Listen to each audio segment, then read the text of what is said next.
The two beings who had inherited Sophia's power in the previous Duel Terminal war, Sacred Sombras and Varus Kerykeion, were puzzled. They had both felt an external force interfering with the power of creation and power of destruction that they respectively possessed.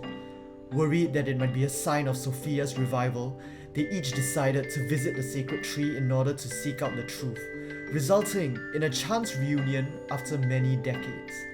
There, they found others who had also sensed a change in the air. Naturia Gao Drake, Inverse Roach, as well as the comrades who had been protecting the land there ever since the end of the previous Duel Terminal war, the Ritual Beasts and the Necros.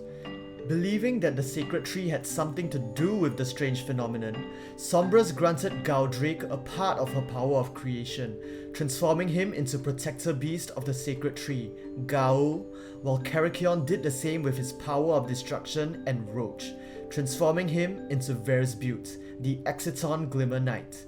The two were tasked with the mission of protecting the sacred tree and eliminating any threats to it that may arise.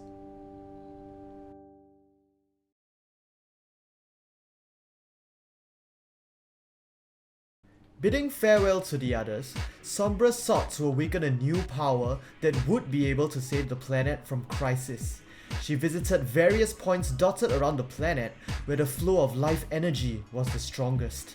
Then, with the 7 gems she had been entrusted with by Gem Knight Master Zia in the past, as well as an 8th gem she herself possessed due to her previous form as Gem Knight Seraphi, she used her power of creation in order to materialize the life energy as 8 dragon stars.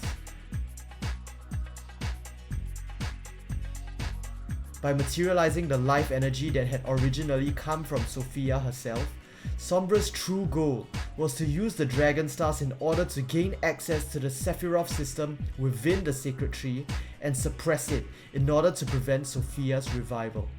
However, in order for her plan to work, the power of 9 dragon stars were required.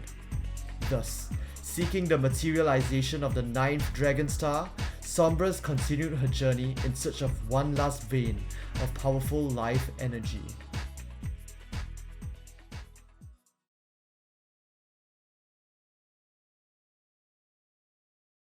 On the other hand, Kerykeion caught wind of a certain rumor. The hero from the previous Duel Terminal war, Gem Knight Master Dia, had returned from the dead and was attacking innocent life.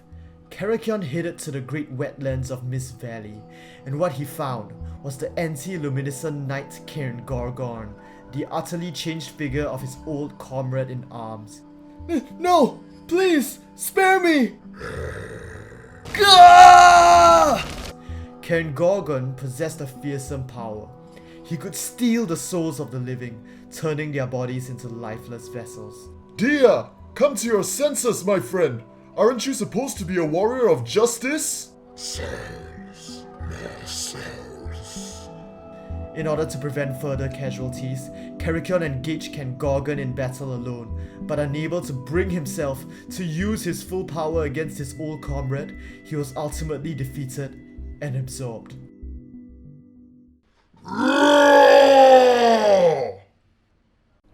Obtaining Kerykion's power of destruction, Kerykein's power rose dramatically, and he mutated into a being known as Shadoll Roots.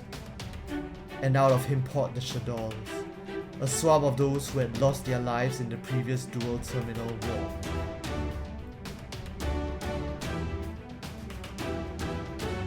Who exactly are the Shadolls?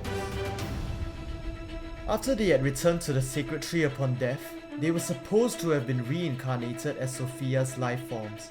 But while they were inside the sacred tree, Tierra snatched them away and imbued them within the voids of the Infernoids. If you're wondering about what the voids of the Infernoids actually are, they probably refer to the tubes located on the bodies of each Infernoid monster, depending on their level. For example, right here we have Infernoid Satan, and as a level 1, he has just one big tube on his back over there. As for Infernoid Beelzebul, who's level 2, you can see 2 tubes equipped to its back. As such, their souls were slowly transformed. While originally their souls were products of Sophia's life energy, Their souls were now products of Tierra's life energy belonging to the Clifforth system. However, this resulted in a bug in the Sacred Tree's systems, causing only their bodies without souls to be reincarnated. Lacking egos and personalities, all they possessed was an instinct to return to the Sacred Tree and be reborn as correct, complete life forms. Thus, the Shaddoll army marched off in the direction of the Sacred Tree.